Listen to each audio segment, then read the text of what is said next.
Pada rapat monitoring dan evaluasi pelaksanaan program kegiatan APBD Kota Makassar sampai triwulan 4 tahun anggaran 2022, Badan Perencanaan Daerah Kota Makassar menjelaskan bahwa serapan anggaran OPD hingga tanggal 12 Desember 2022 masih di angka 69,34%. Bahkan ada 5 OPD yang serapan anggarannya masih di angka 40%. Kepala Bapeda Kota Makassar Helmi Budiman mengatakan, sebelumnya silpa Pemkot Makassar diprediksi di angka 800 M, namun dengan melihat kondisi saat ini, kemungkinan bisa di kisaran 900-an miliar rupiah. Hal ini karena kondisinya tidak sesuai dengan yang diinginkan, yang mana banyak administrasi yang belum terpenuhi. Kemudian ada beberapa proyek yang gagal tender, serta ada beberapa SKPD-nya tidak siap menjalankan program tersebut.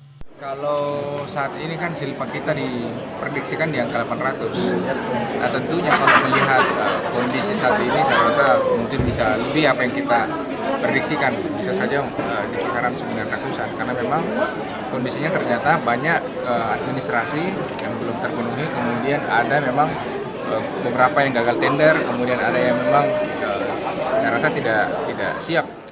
Helmi Budiman berharap tahun 2023 nanti tender dinilai sebagai salah satu strategi untuk percepatan dapat dieksekusi segera, bahkan seluruh OPD telah diingatkan untuk menggenjot serapan anggaran. Ira, Fajar TV dan Fajar Radio melaporkan.